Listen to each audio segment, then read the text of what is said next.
মহালয়া, পিতৃতর্পণ ও দেবীপক্ষ। মহালয় শব্দটির অর্থ মহান আলয় বা আশ্রয়। মহালয় হল পিতৃপক্ষ ও দেবীপক্ষের সন্ধিক্ষণ, অর্থাৎ পিতৃপক্ষের শেষ এবং একই সঙ্গে দেবীপক্ষের শুরু। মহালয়ের দিনেই পিতৃপক্ষের অবসান হয় এবং অমাবস্যার অন্ধকার দূর হয়ে আলোকময় দেবীপক্ষের শুভারম্ভ হয়। এই সময়ই দেবী দুর্গা পৃথিবীতে আগমন করেন এবং মর্তে তাঁর পুজো শুরু হয়। মহালয়ার পরের দিন প্রতিপদ থেকে শুরু হয় নবরাত্রির পুজো। 9 দিন ধরে দেবী দুর্গার 9টি ভিন্ন রূপ শৈলপুত্রী, ব্রহ্মচারিণী, চন্দ্রঘণ্টা, কুষ্মাণ্ডা, স্কন্দমাতা, কাত্যায়নী, কালরাত্রি, মহাগৌরী এবং সিদ্ধিদাত্রীর পুজো শুরু হয়। হিন্দু পুরাণ মতে জীবিত কোনো ব্যক্তির পূর্বের 3 পুরুষ পিতৃলোকে বাস করেন, আর এই পিতৃলোক স্বর্গ ও মর্তের মাঝামাঝি জায়গায় অবস্থান করে। পিতৃলোকের শাসক হলেন মৃত্যুর দেবতা যমরাজ। তিনি সদ্য মৃত ব্যক্তির আত্মাকে পিতৃলোকে নিয়ে যান। বিশ্বাস করা হয় মহালয়ার পুণ্যতিথিতে পিতৃলোক থেকে মৃত পিতৃপুরুষদের আত্মা মর্তলোকে নেমে আসে। তারা পিতৃপক্ষের 15 দিন মনুষ্যলোকে এসে তাদের জীবিত আত্মীয় স্বজনদের কাছাকাছি অবস্থান করেন। এই সময় তাদের উদ্দেশ্যে কিছু অর্পণ করা হলে তা সহজেই তাদের কাছে পৌঁছায়। তাই গোটা পিতৃপক্ষকাল ধরে পিতৃপুরুষদের স্মরণ ও মননের মাধ্যমে তর্পণ করা হয়, যার শেষ দিন বা মহালগ্ন হল মহালয়া, অর্থাৎ পিতৃপক্ষের শেষ দিন। পরের দিন প্রতিপদে দেবীপক্ষের সূচনা হয়। প্রতিপদ থেকে কোজাগরী পূর্ণিমা পর্যন্ত 15 দিন হল দেবীপক্ষ।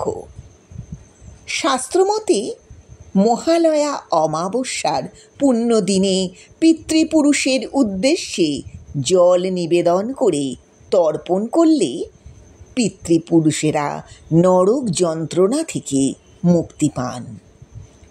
তাদের স্বর্গারোহণের পথ প্রশস্ত হয়। পিতৃপুরুষেরা তাদের নিকট আত্মীয়দের আশীর্বাদ করে পিতৃলোকে ফিরে যান। মহালয়া অমাবস্যার পুণ্য প্রভাতে সনাতন হিন্দু ধর্মাবলম্বী মানুষজন নিকটবর্তী নদী, পুষ্করিণী বা জলাশয়ে সমবেত হয়। সেখানে তিল, জব, পিতৃপুরুষদের অন্যান্য পছন্দের সামগ্রী এবং জল পিতৃপুরুষদের উদ্দেশ্যে নিবেদন করে তাদের বিদায় জানায়।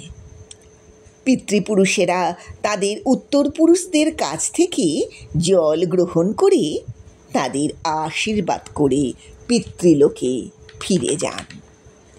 ভক্তিভরে মন্ত্র উচ্চারণের মাধ্যমে পিতৃপুরুষদের উদ্দেশ্যে সতিল জল নিবেদন করাই হল তর্পণ। তর্পণ শব্দটি এসেছে সংস্কৃত ত্রিপ থেকে।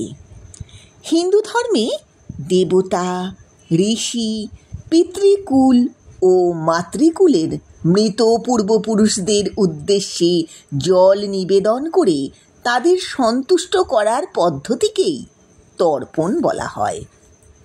হিন্দু শাস্ত্রে নানা রকম তর্পণের কথা বলা হয়েছে। দেব তর্পণ, মনুষ্য তর্পণ, ঋষি তর্পণ, দিব্য পিতৃতর্পণ, যম তর্পণ, ভীষ্ম তর্পণ, পিতৃতর্পণ, মাতৃতর্পণ, অগ্নিদগ্ধাদি তর্পণ, রাম তর্পণ, লক্ষণ তর্পণ ইত্যাদি।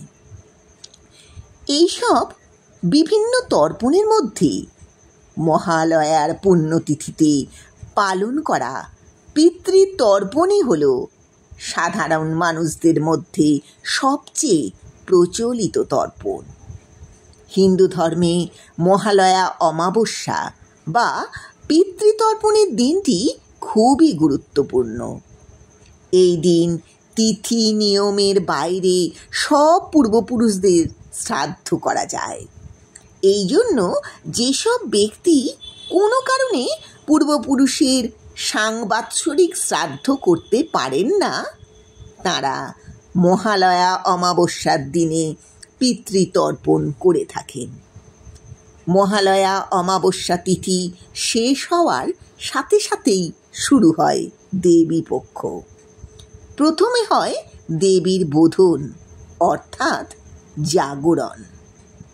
মহালয়ার পরে দেবী পক্ষ বা শুক্লপক্ষের শুরুতেই দেবী দুর্গা মাতার আবাহন ও চণ্ডীপাঠ শুরু হয়।